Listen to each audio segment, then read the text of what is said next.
আসসালামু আলাইকুম। প্রশ্নটা একজন অমুসলিম বোনের, যিনি সামনাসামনি আসতে চান না। তার প্রশ্নটা হলো, হিন্দু আর মুসলমানদের উপাসনার নিয়মের মধ্যে কোন কোন ব্যাপারে মিল রয়েছে? যেমন হিন্দুরা তিরুপতিতে গেলে মাথা কামিয়ে ফেলে, মুসলমানরাও হজের সময় মাথা কামায়। এছাড়া হিন্দুরা তাদের মন্দির প্রদক্ষিণ করে, মুসলমানরাও সেটা করে তাওয়াফের সময়।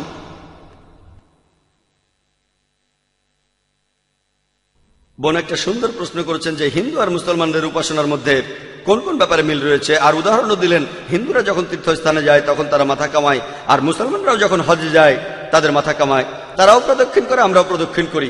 উপাসনার নিয়মে অনেক মিল রয়েছে। এখন মাথা কামানোর কথাটা আমি বলি। আর আমরা মুসলমানরা আমরা যখন হজে যাই আমরা আমাদের মাথা কামাই, এটা বিনয় দেখানোর জন্য, নম্রতার জন্য, যে আমরা আমাদের সৃষ্টিকর্তার কাছে বিনয় দেখাচ্ছি। আর চুল দিয়ে আমরা সবাই স্টাইল দিই, এজন্য আপনারা অনেক ছেলে আর মেয়েকে দেখবেন চুল দিয়ে বিভিন্ন স্টাইল দিতে। যখন আমরা মাথা কামাই তখন আমরা বিনয় দেখাচ্ছি, আর এই বিনয়টা শুধু মহান সৃষ্টিকর্তার কাছে। আর হিন্দুইজমেও মাথা কামানোর একটা নিয়ম আছে, বিনয়ের জন্য সাদৃশ্য আছে। এবারে প্রদক্ষিণ করা, আমরা যে কারণে প্রদক্ষিণ করি, মানুষ বলে যদি ইসলাম মূর্তি পূজার বিরোধী হয় তাহলে আপনারা কেন কাবাকে প্রদক্ষিণ করেন, কেন কাবাকে সিজদা করেন, কাবাকে কি উপাসনা করেন? আর হিন্দুরা প্রদক্ষিণ করে যখন তারা পূজা করে। হিন্দু আর মুসলমানদের প্রদক্ষিণ করাটা একরকম দেখালেও ব্যাপারটা আসলে আলাদা। আমাদের নামাজের সময় কাবার দিকে সিজদা করি, এটা হলো একটা দিক নির্দেশ, আমাদের কিবলা, কাবা হলো কিবলা। আমরা নামাজ পড়ার সময় কাবার দিকে ফিরে নামাজ পড়ি। এখন যদি এখানে নামাজ পড়তে চান, কেউ বলবে উত্তর দিকে, কেউ বলবে দক্ষিণ, কেউ পূর্ব, আর কেউ পশ্চিম। আমরা একতার জন্য সবাই একদিকে ফিরে নামাজ পড়ি।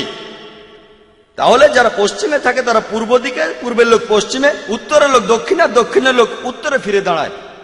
আর যদি আপনারা ভালো করে দেখেন, পৃথিবীর ম্যাপ, প্রথম পৃথিবীর ম্যাপ তৈরি করেন আল ইদ্রিসি 1154 সালে।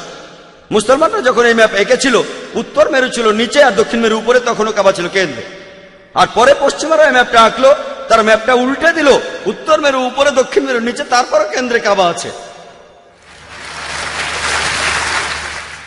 আমরা কেন কাবার চারপাশে প্রদক্ষিণ করি? কারণ আল্লাহ বলেছেন আর নবীজি বলে গিয়েছেন, আমার নিজের যুক্তিতে যেটা মনে হয়, প্রত্যেক বৃত্তেরই একটা কেন্দ্র থাকে।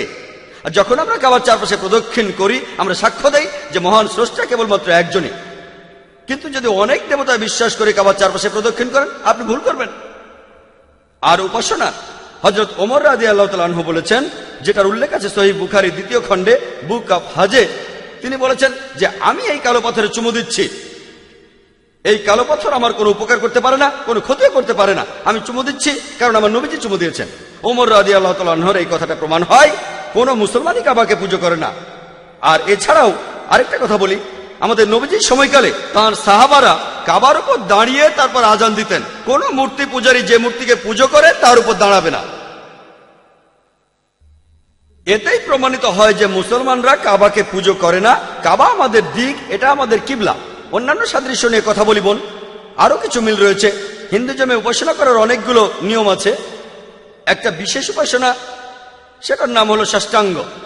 ষষ্ঠাঙ্গ শব্দটা এসেছে ষ, অষ্ট মানে 8, আর অঙ্গ মানে শরীরের প্রত্যঙ্গ, শরীরের 8টা প্রত্যঙ্গ। হিন্দুজমে উপাসনার একটা নিয়ম হলো শরীরের 8টা প্রত্যঙ্গ, 8টা প্রত্যঙ্গ স্পর্শ করা। আমরা কি করি?